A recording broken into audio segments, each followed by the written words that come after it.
Hey everybody, welcome again to a half hour of health. My name is Derek Maxfield and we're coming to you today from our BevCam studios at Beverly High School. And the format today is a little bit different. Okay, I'm not going to be doing jumping jacks or squats or teaching you not to eat ice cream at night. We have a very special guest who's an expert on nutrition and this kind of the psychological aspect of nutrition. So we're going to be doing kind of a Q&A with her, and I think it's going to add a lot to psychological health and what goes on behind that. So I'm really excited for it, okay? Why don't you grab a glass of healthy water, maybe a piece of fruit or something, okay? Sit back, we're gonna introduce Andi Freedman in just a second. I'm looking forward to it today. So we're very happy to welcome on a half hour of health today, Andi Freedman. Thanks so much for joining us. Thank you, Derek. I'm very excited to be here. And you know what? You're gonna be a lot better with telling the audience specifically just what you do. So take it over. Okay, well, thank you. I'm really excited to be here. It's a little bit different capacity than I'm used to being here at BevCam, so this is kind of exciting for me. Love it. So my name's Andi Freedman, and I'm the creator of Mind Over Food, which is a cognitive behavioral program that helps people lose weight. And so it's different because it's not a diet.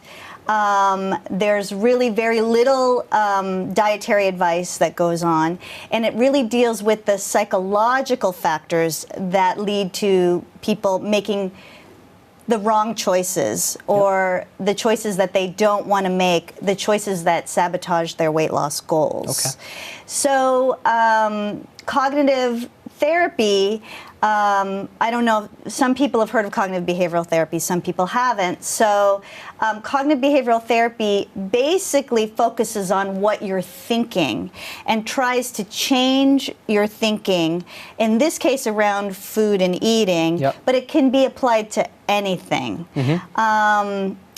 Often we have cognitive distortions, so we're not really thinking in a reality-based way, and that could be just related to how we were raised or some sort of environmental issue, and then our thinking is a little bit skewed or distorted, and we're not really making decisions based on all the facts. Sure.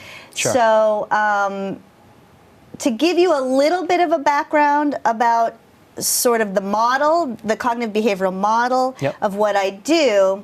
So the cognitive behavioral therapy model says that you're in a situation, and that situation leads to a thought. Now, we usually think of we're in a situation and it leads to a feeling. And for example, somebody cuts you off in traffic and you feel angry like right away. Of course. Oh, yeah. Right? Yeah, absolutely. Right? Yeah. And happened 5 minutes ago. what we don't realize is that there's a thought, it just maybe even a split second, and the thought may be an image or words that go across our mind that lead to the feeling. Sure. And so, you know, if we didn't take it personally and we thought, oh, well, it was just an accident, then we wouldn't feel angry. But when somebody cuts us off in traffic, we think, that guy's a jerk, he did this to me. Oh, yeah, absolutely. And then, you feel really pissed off, which happens to me all the time. But if you just thought, oh, it's just an accident, you wouldn't get angry, right?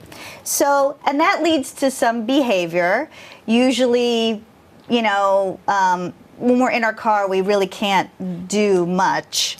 Some people have road rage. Of course, right. Take it to the next level. Take it to the next level. So in terms of our eating and the choices we make, it's a little bit different. And so if I can have the next slide, I'll show you in the context of eating. So let's say somebody hands you a big piece of chocolate cake at a birthday party.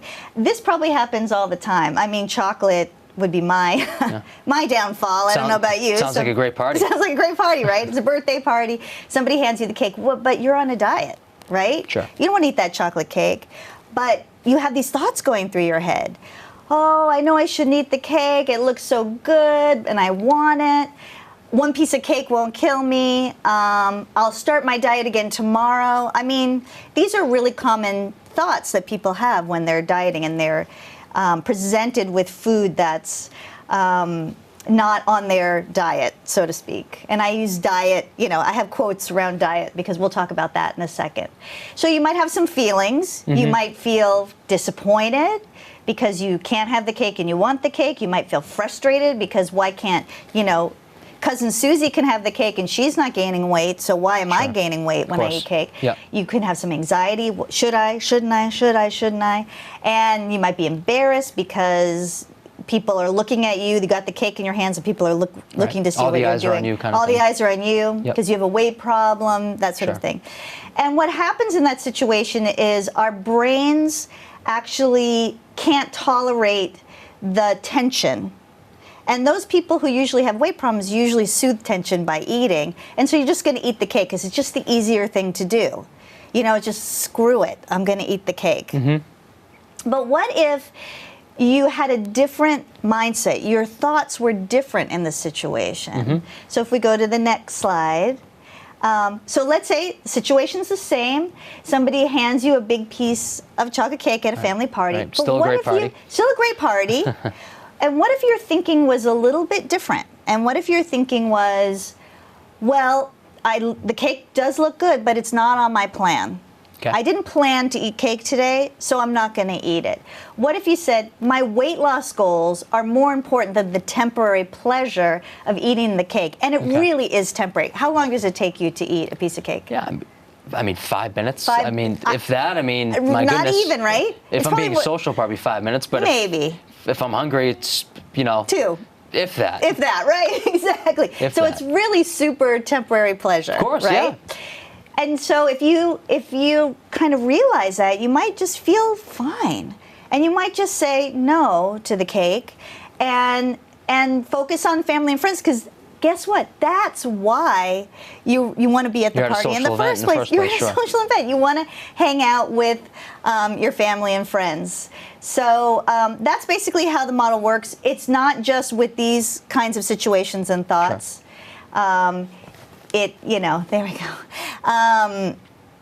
It can be put to any situation. Right. A million different examples. A million different examples. Yep. I know a lot of people, some really common thoughts are, well, one piece of cake can't hurt me. But these things add up. And imagine if you said, okay, screw it, I'm going to eat the cake. And then you said, oh, I screwed up my diet. Sure. And that cake maybe is a 500 calorie mistake. Sure. And in 10 minutes, you could have a 3,000 calorie mistake. Mm-hmm. If you go, okay, I screwed my diet up, and now I'm going to eat whatever I want at this party. Yep. And you turned into 500 calories, which probably aren't going to be a big impact on your weight loss goals, to something where you're actually going to gain weight from the party then. Sure. Right? Sure. The long-term effects don't outweigh that temporary pleasure, as you said. Right. And that's a very interesting example because it's a special occasion. Yep. So this is another, we call these thoughts sabotaging thoughts. They sabotage your weight loss goals. And so it's like, oh, well, it's a special occasion, so it's okay. It's that kind of justification.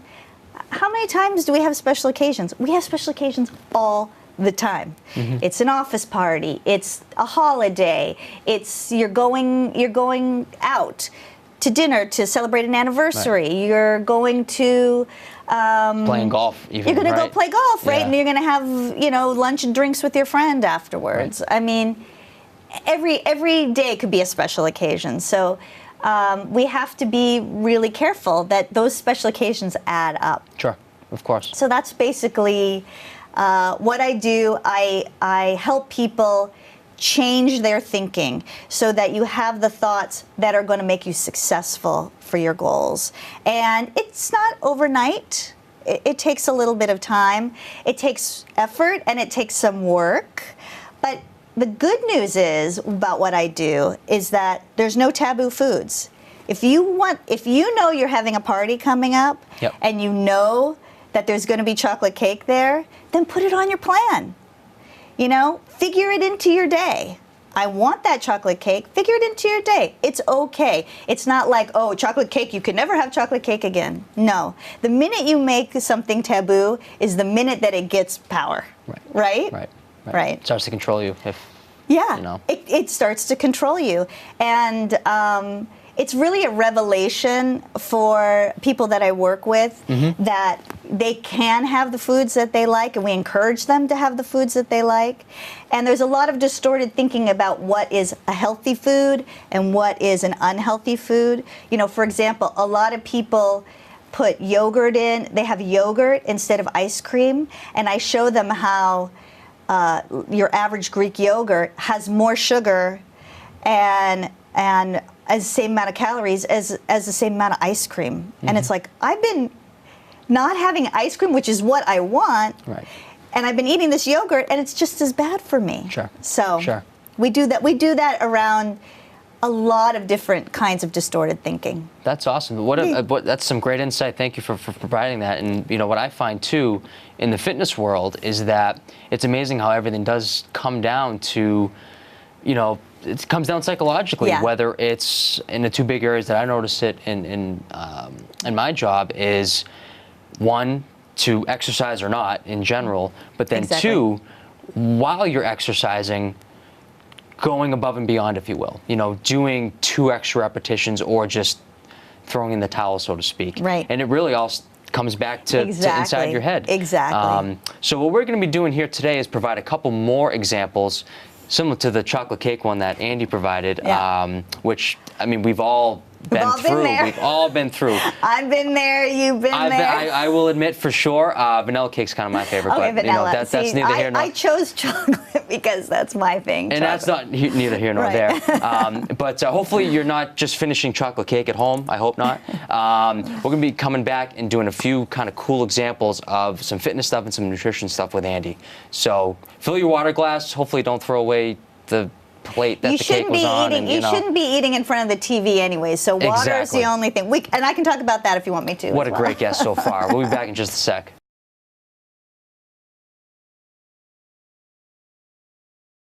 All right, so we have a really, really cool question and example to ask Andi first, and it really ties into what I see every day in the fitness world. And I think it's awesome that, you know, she's with us today and that she can tie in her expertise into what I do at my studio. So oftentimes, folks are presented with a scenario of, should I exercise or not? Either go to the gym or go wherever, go to Fitness Together, go to the YMCA, wherever, or literally don't go. So we're going to paint this example of, it's cold out, it's 5 in the morning, your alarm goes off, and the night before you were like, I'm going to get up, I'm going to go running, or I'm going to go to the gym, one of the two, and there's that split second where you got to make a decision. So Andi, somebody's alarm goes off, it's early, they look out, it's raining, they can hear it, it's 40 degrees, it's blah outside, and the last thing they possibly want to do is work out, but they know that's pretty darn good for them. So can you take us through how someone can coach themselves or end up getting themselves actually to the gym and check off their objective? Take us through that, if you don't mind. So this is a great example because we all struggle with this. Course, Anyone, yeah. you know, and I work out a lot, and I still struggle with it. Yeah, so do I. Absolutely. And Yeah, totally. everyone who's fit and works out a lot and who are athletes, they struggle with this too. It's not like it's so easy for them, but what they have is that they have the self-talk that gets them up and out of bed. And so let's look at an example Yep. of the rainy day. I'm in bed. Oh, it's so snuggly. And how appropriate, because we've had like 2 weeks of the most horrible cold 40 rain, degrees and raining, 40 literally just degrees, like we were rain. saying. Who wants to get out of bed? You're so snuggly in bed. And yeah, I mean, totally. so let's look at an example. And so what is the thought that is sabotaging your goal to get out of bed, which you were so gung-ho about Of course. the night Yeah. before, Yeah, right? 8 hours ago, or 6 hours ago even, right? You were so gung-ho about, and you really do want to do that. But it's just so warm and snuggly in bed, and you're saying to yourself, oh, I don't want to get up, and then you might use the excuse, oh, well, I'm tired, my body needs the sleep. Of course. That's just one example of many things that I have told myself to keep myself in bed. Yeah. And then you actually feel more tired. When you tell yourself you're tired, you feel more tired. Okay. Almost coaching yourself into that mentality. You actually coach yourself into that mentality. Your thoughts. So the big take-home message here is your thoughts are informing your feelings, Yep. your emotions and your physical feelings. It's literally that's the way it works. Yeah, directly tied into one another. Directly tied in, Okay. and you're going to feel sort of sad and kind of bummed out, and you may feel frustrated, like, oh, why can't I know I want to be fit and I want to work out, but I'm just so frustrated. Yep. And then what happens is, once again, you've talked yourself into staying in bed and not working out. Right. And afterwards, that leads to new thoughts like, oh, I'm such a failure. I'm never going to do this. I'm just might as well forget it because it's not good. I mean, you can just go down the negative thought spiral. Throw the towel in. Throw the towel in. Eat the chocolate cake for and breakfast you know or what? something. You must have this experience, right? Because I work out at the Y. Sure. And January 2nd through about March 1st, you can't get a parking spot. Yeah, totally. And then about March 1st comes around, and it's, you know, front row, right? Absolutely. And that's because people they throw the towel in. So what if you had different thinking here this one? So let's look at that example, and excuse me. And so let's say you said something else. Let's say you said, I know it's cold, but I'll be warmer if I get up and work out, right? What if I say the temporary discomfort of getting myself out of bed is totally worth how I'm going to feel after I work out? Almost the opposite of the cake thing, right? With opposite of the cake temporary thing. pleasure, temporary discomfort. It kind of all ties in. But it's the opposite side of the same coin. Sure. Because really, once you really get yourself out of bed and you get your clothes on, you're going to go. Sure. You're going to go do it. Yep. So how long does it take to do that? 5-10 minutes to do that, to get yourself up, go to the bathroom, get your clothes on. I mean, grab your car keys and a hat. Grab your car keys and a hat, off you go, right? And you need to try to connect or remember how you feel after you work out. How great is that feeling? Not just like physically you feel great, but you feel good about yourself. You feel accomplished. I did it. I did this hard thing. And so you're going to feel like really proud of yourself. You're going to feel happy. Yeah. And then you get up and get yourself to the gym. And so just like with the downward thought spiral, when you actually do go to the gym and you start to feel good about yourself, that feeds on itself. And with the Mind Over Food program, we don't just focus on the negative thoughts and the sabotaging thoughts and how to respond to them, but we actually focus on the successes that you do have. The positive reinforcement that you get. The positive reinforcement. Because the way our brains, sadly, the way our brains are wired, which is great for evolution, but not sort of in the environment we live in now, of course, right? Yeah, absolutely. Is that our brains focus on the negative more. So if you go your whole day eating perfectly and then make one eating mistake, you're probably beating yourself up for that one eating mistake. And what we try to do is make you aware of all the times that you did make a good choice. Because people do make good choices all the time. Of course. They're just beating themselves up. And so if you work out at the gym 4 days and you didn't make that 5th day, we don't want you focusing on the 5th day that you didn't make. We want you to focus on the 4 days that you did, and to remind yourself on that 5th day when you're struggling, you know, I know I can do this because I did it the last 4 days. Sure. So I know I can do this. Right. You've already proven it to yourself. You've proven it to yourself. Can't you just go do it again? Exactly. That's a great example. And, you know, what I find, too, with clients that come in for the first time, even before they're clients, when they come in for a consultation at my studio anyway, is that first step is the hardest, without a question, by far. It's not even close. It might even take them months to finally make the phone call. And whether that is my studio or somewhere else, it's the hardest thing to get over. But once you push through and get there, it's amazing the positive reinforcement, as Andy said, and the great snowball effect that can happen. But it's that split second of, do I finally make the appointment, or do I not make the appointment? Right. Again, whether it's with whomever or whatever place, or even just by yourself, whether you go to the gym or not. So that's some great insight into how everything kind of stems psychologically into what you're doing physically. So I think that's just fantastic. There's really a lot of evidence that it's the tension over the choice and the back and forth that's the problem. If you can take that out of the equation, it does become easier for you to make the choice that connects your behavior with your goals. Yeah. Absolutely, right? Absolutely. Well, I want to switch gears a little bit, Andy, and we kind of hit the fitness part here, but I want to tie in probably the toughest part of nutrition that the people I've met in the fitness world, me and my clients and stuff, struggle with, and from what I hear from other fitness professionals too, what their clients struggle with is eating out, and it happens a lot. People have jobs, people go out with their spouses or their friends. It happens more than what they probably tell us every day. And it's a big problem. It really is. I mean, the amount of calories that add up are pretty crazy. So, Andy, my question to you is, let's paint the example of someone's out to dinner. Okay, let's say they're just with their spouse at, a local establishment, 99 or Hale Street or wherever, right? Some good spots, right? Right. And they've been trying to be good. Okay, they've worked out a couple times this past week, but they need to lose 40 pounds, call it. And the bread is staring at them, the wine list is staring at them, the appetizer list is staring at them. Right. And there's a crossroads because they're a little bit hungry. It's 7 o'clock at night. What do they do to make the right decision, and what just goes on psychologically from that regard? Right. So, you've just given me like so much to work with. It's just, it's fantastic. That's why we have you.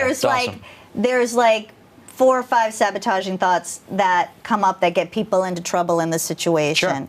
One that you just pointed out, which is great, is I worked out all week, so I have these penance. calories. It's like a penance. Yeah, I'm going to reward myself. Yep. Right. Yep. Absolutely. Right.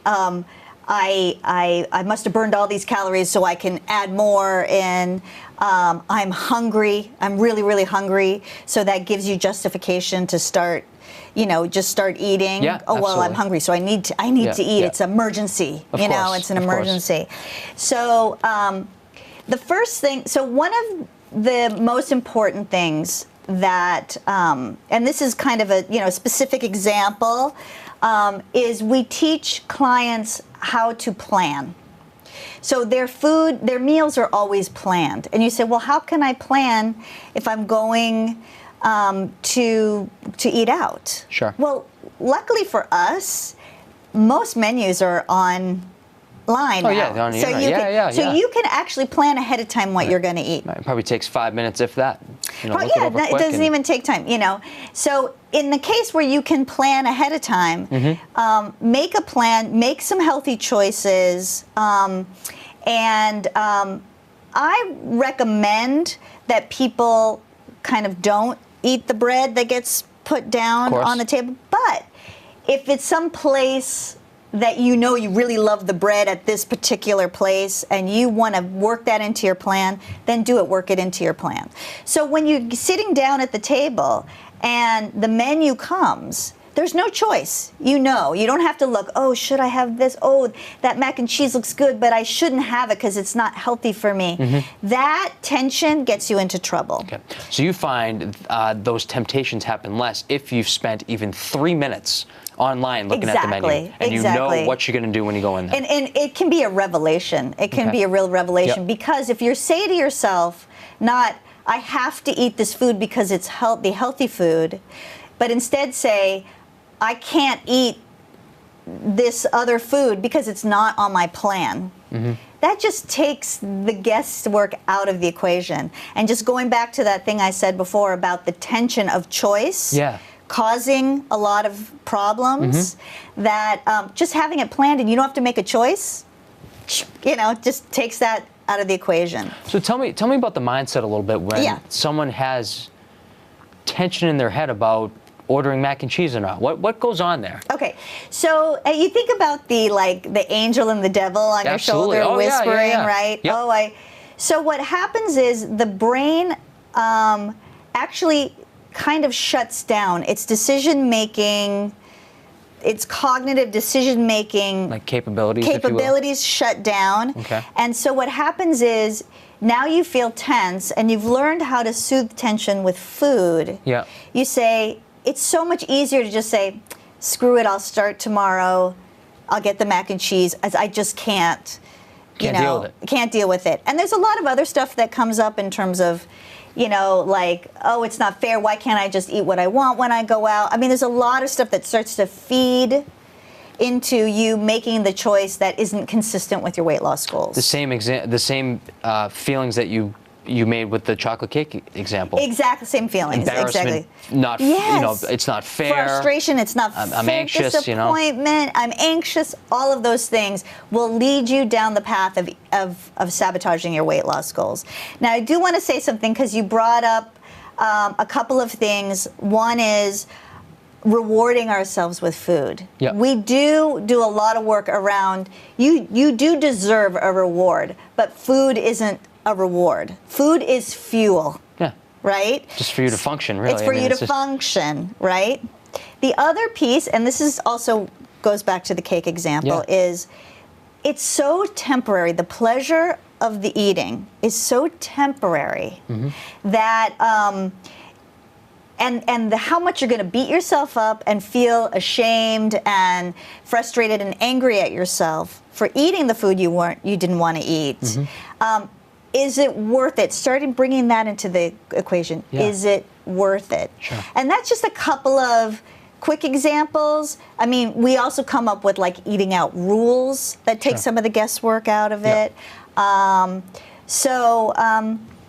That's just one example, but I could go on all day. Sure. You can, send me your questions and I'm happy to answer them. The Mind Over Food inbox, so to speak. That's right. Send it, Andy at mindoverfood.com. Absolutely. Well, hey, that insight was awesome. Those are two examples that it's every day. It's the accountability of getting to your exercise. What happens certainly in my job is that, as a trainer, I provide accountability as it is, but nonetheless, accountability is the main thing about people just getting to, whether it's go for a swim or go for a bike ride or whatever. Absolutely. And, the eating out example is just, that's probably the thing that I struggle with my clients with the most. So providing the insight, what happens up here, that's just fantastic. It really is, because from my end, it's like, okay, well, how do we just strategize around that? Not so much, let's kind of tap into what's going on mentally and psychologically. Like how is your brain working? Right. Your brain is actually working. And why is it happening? And any diet is going to fail if you don't change what's going on in your head. I completely agree. Well, hey, thanks a bunch for being on today. Thank you just so awesome. much. This is so fun. Absolute pleasure.